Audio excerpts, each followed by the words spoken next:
John. We got a telegram from some lady friend of yours, a Bonnie something or other. Something you ain't telling me? Bonnie McFarland. She's a friend. Saved my life when I went after Bill and nearly got myself killed again. Oh, and now you two's in the habit of sending each other letters. How very nice. It weren't nothing like that. What's it say? I don't know.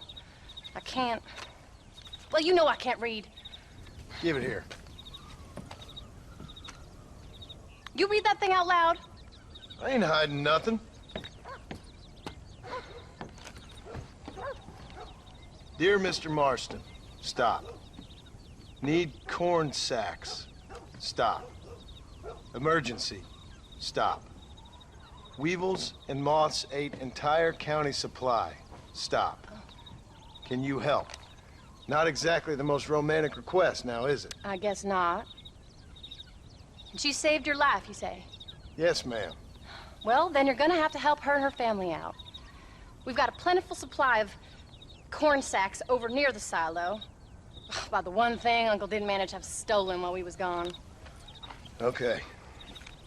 Hurry back, John. And John, what's she like? You know. A little bit like you, I guess. She's a woman in a man's world.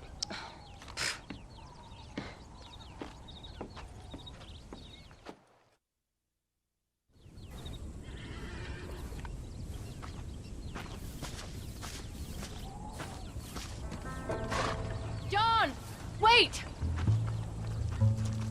I changed my mind. I'm coming with you. Well, come on then. Let's get going.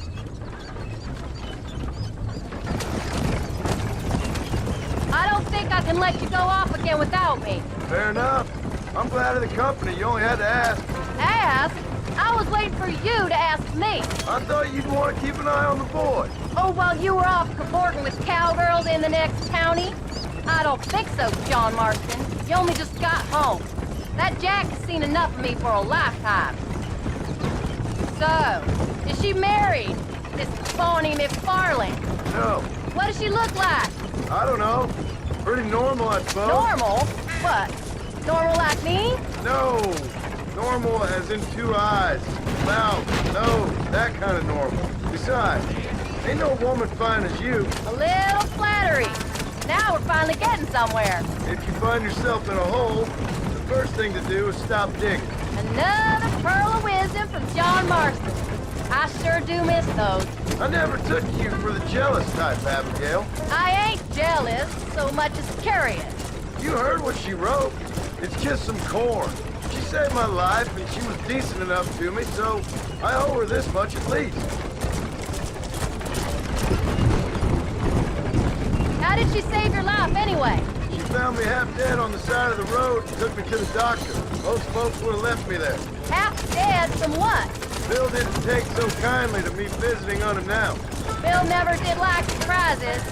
How was he? Same as he was when we left. Angry and dumb. Taking his revenge out on the world. People down there was really scared of him. Of Bill? You gotta be kidding me. He was only frightening if he was afraid of dumb fools. Bill weren't so bad, but when Dutch went crazy, Bill took it hard. For a while, we all thought we'd found something right. A better way to live, but it was just a lie. So you saw before they did. Maybe. But there was still kind of a family. A family that left you for dead. You knew the truth, John, and they hated you for it. Where did they take you? Who? Those government bastards. Where did they hold you and Jack? I ain't sure. They kept their eyes covered there and back. Can't have been too far from here, though. They treat you right? It ain't the first time I've had a gun to my head, John. You're forgetting your marriage proposal. Very funny. No, they learned pretty quick what would happen if they laid a finger on me. Sons of bitches. It wasn't them or being there. I didn't care about that. I've been in far worse situations. It was the waiting. I didn't know if you was coming back.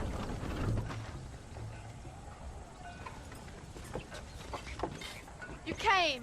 Thank you so much. We lost the entire harvest.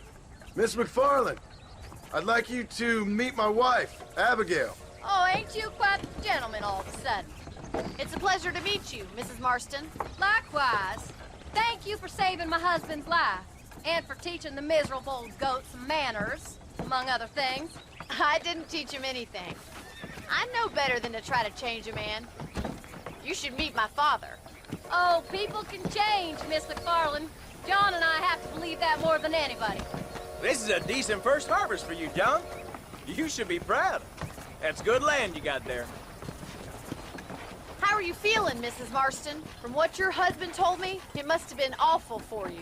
I've been through worse, and I knew he'd be back before too long. He can't cook a meal to save his life. Abigail, in my darkest hours, when I was most homesick, just the thought of one of your rat meat stews kept me pushing forward. Well, about as amusing as a weeping saddle sore, ain't he, Mr. Farland? If you're gonna start yammering about women's work, John, I'd say you might be in the wrong company. I'd say so, too. I never felt so outnumbered.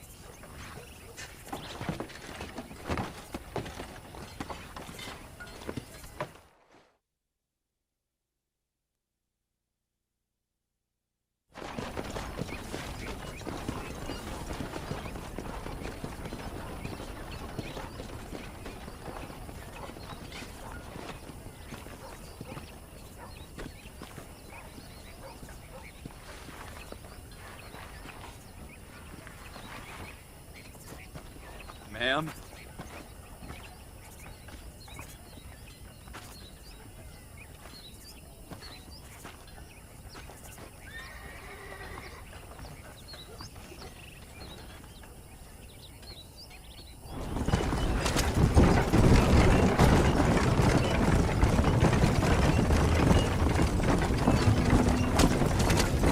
So that was the famous Bonnie. That was her, all right. She's pretty. She's normal, like I said. Well, you always wanted to be a rancher. I'd have thought she'd be just your thing. The perfect rancher's wife, if I ever saw one. I already got a rancher's wife. I'm only teasing. I like her, and I'm glad she saved your life. Most of the time, anyway. The McFarlands are good people. She did blush better than a shepherd's sunset when she saw you, though. I have that effect on women. You've clearly had one too many blows to the head. You ain't wrong about that, Mrs. Marston. That's quite a ranch they got there. That'll be us someday. As soon as we get back on our feet. I don't know, John. How many times can we start again? An outlaw and a working girl. We ain't exactly farmers. We are now. Forget that life. It's over. Do you really believe that? We have to. It's the only way we'll ever have a future. The life we led, that doesn't go away. It's never over. You think those government men are just gonna leave us alone now? The old gang's dead. I did what they asked. And that's it? A life of crime forgiven? We're back together, ain't we? Until they decide you owe them something else. Sometimes I think I was the stupid one for believing I could get out. Maybe Dutch, Bill, and Javier were just being honest with themselves. You ain't perfect, John, and I sure ain't. But you're better than they are, than they were. Maybe we can't change. But we gotta try, for Jack's sake. Even if we have to start again 100 times. It's better than going back to what we were. How's Jack doing? Angry, upset. He's been through a lot. I hope he's gonna be all right. It's gonna take time. For a while, his world was safe. Normal, even. Then it got turned upside down again. He ain't saying much about it. I've tried to talk to him, but how do you explain any of this? What do you say when he asks about Uncle Bill and Uncle Dutch? They were his family when he was a little boy. He hides away in those books of his. Wouldn't you? It ain't like the real world's done him many favors. He's just been kidnapped. He grew up with the gang. That's no life for a boy. We did our best to protect him. Come on, John. He saw things no boy should see. Well, now we got a chance to make it right.